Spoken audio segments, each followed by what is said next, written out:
Ok, salut tout le monde, bienvenue dans une nouvelle vidéo, j'espère que vous allez bien. Vous l'aurez vu aujourd'hui avec le titre et la miniature de la vidéo, on va parler essentiellement matériel. Ce week-end s'est déroulé à Bruxelles les Imagine Days. Alors pour vous qui êtes français, parce que oui, d'après YouTube, vous êtes 96% de ma chaîne à être français, du coup je devrais plutôt dire 96%. Voilà. Les Imagine Days, en deux mots, c'est le salon de la photo et le salon du drone qui sont mixés. Il y a une toute petite partie drone cette année. D'habitude, c'était presque moitié-moitié. Là, c'est vraiment tout petit et le salon de la photo a pris beaucoup de place. À savoir que dans le salon de la photo, Canon a pris beaucoup de place. J'ai l'impression cette année qu'ils étaient presque 50% du salon, à eux tout seuls. C'est pas le cas, mais franchement, ils avaient le plus gros stand sans hésiter. Je m'y suis rendu donc dimanche avec Kevin, où j'ai vu plein d'autres youtubeurs, comme notamment Steve de la chaîne Déclic Numérique, ou Camille de la chaîne Bicam, chaîne que je vous conseille, qui vient de débuter. Pour une fois, c'est chouette d'avoir une fille sur YouTube. On n'en a pas assez. Donc du coup, vu que c'est un plus petit salon, oui vraiment un plus petit salon qu'à Paris, j'ai pu tester plus facilement beaucoup plus de matériel et cette année, évidemment, c'était les hybrides qui étaient mis en avant. Alors, petite question avant de commencer en soi la vidéo. Moi personnellement, je pense pas qu'il y aura de nouveaux réflexes cette année. Je pense peut-être que les marques vont en sortir un ou deux l'année prochaine, mais je pense que petit à petit, les réflexes vont sortir beaucoup moins vite qu'ils sortaient auparavant. À savoir qu'il y a 2-3 ans, on avait peut-être 10 réflexes par an. Ici, je pense qu'en 2019, pardon, on n'en aura pas, et je pense qu'en 2020, on aura peut-être 3 ou 4 grand maximum, toutes marques confondues. J'attends un peu ton retour là-dessus, savoir ce que tu en penses. Moi, personnellement, je pense que, vu la tendance des deux salons que j'ai fait, à Paris et à Bruxelles ce week-end, je pense que la gamme réflexe va commencer tout doucement à ralentir. Donc du coup, quel est pour moi le meilleur hybride à l'heure actuelle, en sachant qu'on est le 20 mars ou le 19 mars. On est le 19 mars 2019. Je vais d'abord faire un rapide tour d'horizon et je vais essayer d'aller assez vite. On est à 3 minutes 20 de rush, on est à 3 minutes 20 de tournage. Je vais essayer de boucler ça avant les 6 minutes. J'ai commencé par Lumix dès que je suis rentré au salon où j'ai vu les nouveaux S1 et S1R. J'ai également pris en main le GH5S que j'avais jamais pris en main, mais il n'y a pas grande différence par rapport au GH5, sauf son petit bouton REC rouge qui est magnifique. S1 et S1R, ce sont deux énormes blocs, ce sont des hybrides, on est bien d'accord, des hybrides plein format, les nouveaux de chez Panasonic. Mais le boîtier en lui-même est énorme, tu l'as vraiment bien en main, mais du coup je le trouve un peu lourd par rapport à ce que c'est. Les points positifs, c'est que les viseurs sont ronds, moi ce sont des viseurs que j'adore, et pour la photo c'est vraiment génial. Ça permet, je trouve, quand tu mets ton œil dans le viseur, d'être complètement dans ton boîtier, dans ta photo. Je trouve qu'avec les viseurs rectangulaires, tu n'arrives pas vraiment à te mettre dedans, tu vois toujours un peu au-dessus, tu vois toujours un peu en dessous. C'est les mêmes viseurs plus ou moins qu'on retrouve chez les D800, D810, D700, D850 de chez Nikon. Et c'est pour moi un énorme point positif. Point négatif du boîtier, je ne sais pas pourquoi ils ne l'ont pas mis, l'écran n'est pas orientable. L'écran est inclinable vers le haut, vers le bas, mais n'est pas orientable à la façon d'un GH5 ou GH4 qui a quelques années.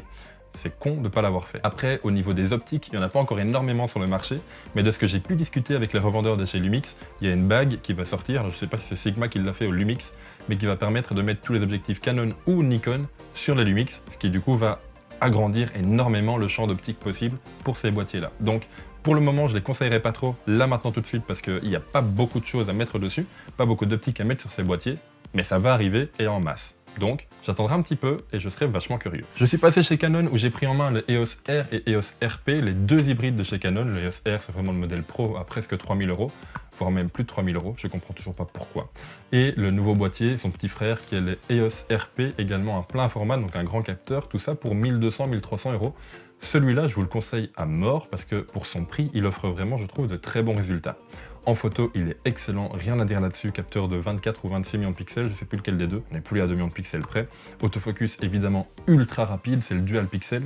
Pour moi, Canon et Sony sont occupés à se battre au niveau autofocus, mais du coup ça nous arrange nous, parce que les deux sont occupés à augmenter je trouve, et du coup les deux sont vraiment excellents. L'écran est orientable et tactile, super bien pour les vlogs. Vlog seulement si tu les fais en 1080p. Pourquoi ? En 1080 il est excellent, comme je vous l'ai dit, les débits sont bons, l'écran, l'autofocus, tout ce que tu veux, juste dommage qu'il ne filme pas en 120 images secondes, c'est seulement du 25, 30 ou 60. Mais dès que tu passes en 4K, tu as un crop qui est énorme et qui rend pour moi du coup l'appareil inutilisable en vidéo YouTube, etc. Ça dépend après ce que tu fais. Si tu fais de l'animalier, ça peut être terrible d'avoir un crop dedans pour zoomer plus loin, mais soit. L'EOS RP, du coup, je te le conseille si tu fais de la vidéo, si tu oublies la 4K et si tu fais de la photo. Là-dedans, nickel, pour le prix, c'est vraiment une tuerie. On passe maintenant chez Sony très rapidement sur l'A6400. Ils ont voulu sortir l'appareil APS-C que tout le monde prend pour faire des vidéos et pour se filmer en mode vlog. Pourquoi est-ce qu'ils n'ont pas fait un écran orientable ? Pourquoi ils ont seulement fait un écran inclinable qui vient vers le haut de façon à te voir, entre guillemets, mais ils ont oublié deux problèmes. Le premier, et je pense que vous y réfléchissez directement, si l'appareil et si l'écran se met au-dessus, où est-ce qu'on met le micro? Déjà. Alors, la grille flash est bien évidemment devant l'écran, il y a pas mal d'accessoires qui sont occupés à sortir de façon à mettre les micros sur les côtés, gauche, droite ou même en bas, de façon à dégager l'écran. Mais deuxième problème, et là-dessus on ne sait pas y faire grand-chose, quand tu retournes l'écran, le viseur de l'appareil vient boucher un bon tiers de l'écran. Et le viseur, tu ne sais pas l'enlever. C'est con, parce que l'autofocus est vraiment phénoménal, il est bien meilleur que sur mon A7 III, alors que c'est un appareil qui coûte 800 balles, qui est tout neuf, donc il va encore diminuer de prix en plus. C'est vraiment con d'avoir fait ça. Pourquoi vous faites pas un écran orientable, quoi? Surtout que l'écran est vraiment bon, il est tactile, comme sur mon Sony A7 III, les modes sont super bons, tu as du 120 images secondes, tu as de la 4K non croppée, enfin il faut savoir que c'est un APS-C, mais il croppe pas en plus de l'APS-C, tu as des profils d'image qui sont excellents, le HLG est dessus, génial, super profil d'image, mais bordel, pourquoi t'as pas fait un écran orientable, Sony? Fais un effort, quoi, allez. Juste un boîtier. Je suis passé chez Nikon avec le Z6 et le Z7, deux boîtiers qui sont plus ou moins les mêmes niveau prise en main. Le Z7 est un peu plus robuste, hein. Je pense que son capteur est à 47 millions de pixels, je pense. Tandis que le Z6 est beaucoup plus petit, en capteur en tout cas, en résolution en tout cas. Il faut savoir que j'en ai fait une vidéo spécifique en parlant de la révolution chez Nikon, parce que pour une fois, ce sont des boîtiers qui, en plus de la très bonne partie photo, se sont vraiment bougés niveau vidéo.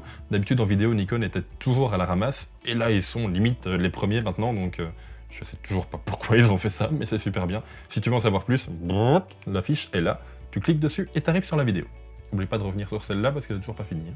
On passe maintenant à une marque que je connaissais pas trop, et qui m'ont assez impressionné, c'est Olympus. Olympus, j'ai testé leur nouveau boîtier monobloc avec le nouveau OMD EM1X. T'as un peu l'impression qu'ils ont joué au Scrabble et qu'ils ont balancé toutes les lettres et qu'ils ont prises comme ça pour mettre le nom du modèle. Mais bon. OMD EM1X, donc c'est le boîtier monobloc de chez Olympus. Boîtier à capteur micro 4 tiers, ça veut dire que c'est un capteur beaucoup plus petit que le APS-C. À savoir que naturellement, du coup, tu auras un facteur de conversion de x2. Donc si tu mets un 50 mm, tu auras un 100 mm. 50 x 2, tu vois le rapport, ok. Du coup, pour les grands angles, c'est pas hyper pratique, mais ils sont occupés à sortir toute une gamme d'objectifs, notamment un zoom. Si je me trompe pas, c'est un 7-14 mm, ce qui te fait du coup un 14-28. Voilà, le facteur de conversion est là, mais du coup, les objectifs ont des plages focales beaucoup plus grandes, donc l'un dans l'autre, ça fonctionne. Et sur ce boîtier en particulier, il y avait un 300 mm f4, 300 x 2, du coup, ça te donne un équivalent 600 mm, à savoir que le 300 est comme ça, et qu'avoir un équivalent 600 mm de cette taille-là, c'est vraiment génial.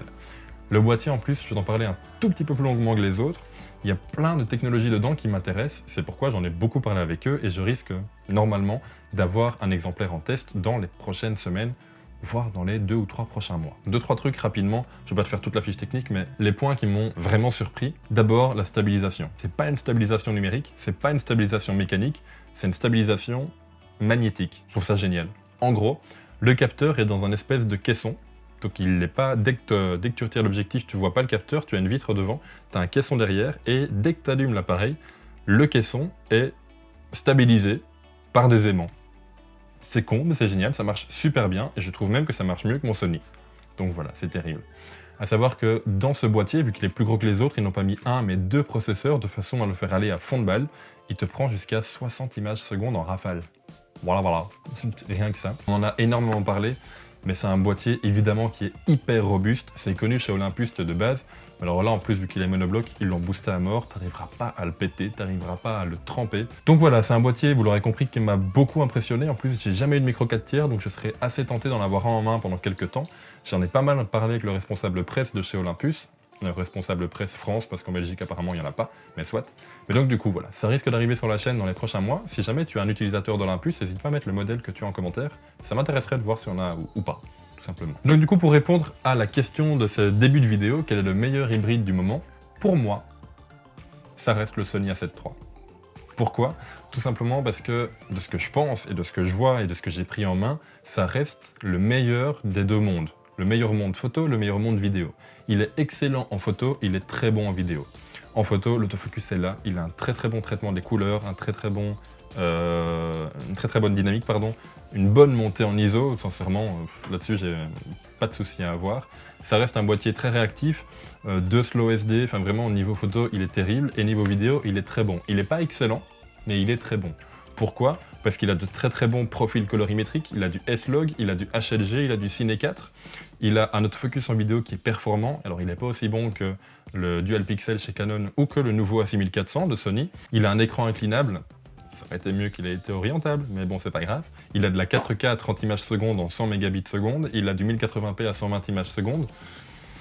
Voilà, pour moi, il est vraiment très bon. Si tu veux un boîtier uniquement vidéo, je te conseillerais plus, à mon avis, d'aller chez Lumix, avec ses GH5 et GH5S qui te sortent du 422 10 bits en interne, c'est terrible. À mon avis, Nikon, ça vaut le coup aussi, je ne l'ai pas encore testé malheureusement en vidéo en le mettant avec un moniteur. Donc voilà, n'hésite pas à me mettre ce que toi tu penses en commentaire, quel est selon toi le meilleur hybride du moment. J'essaierai d'en débattre un peu avec vous tout au long de cette semaine, en sachant que je réponds pendant une semaine aux commentaires et puis je réponds aux commentaires de la vidéo d'après, etc. À mon avis, cette semaine, on va avoir un gros débat niveau commentaires. Bref, j'espère que tu auras aimé cette vidéo. J'ai fait un maximum de plans d'illustration de toutes les marques, mais je pense qu'il y en a une ou deux que j'ai dû oublier, donc sorry, dans la folie du salon, j'avais pas tout filmé. Donc voilà. Je remercie Kevin et Jason de m'avoir passé leur plan vidéo. Ce sont les deux cadreurs qui me suivent sur chaque vidéo, presque maintenant depuis un petit temps. Donc voilà, Kevin a sa chaîne en description de vidéo. Donc voilà, je me répète, mais j'espère que cette vidéo t'aura plu. Nous, on se retrouve mercredi prochain à 18 h pour une nouvelle vidéo. En attendant, sors, fais ce que tu aimes, des photos, des vidéos ou autres. Et puis, on se retrouve mercredi prochain à 18 h. Salut!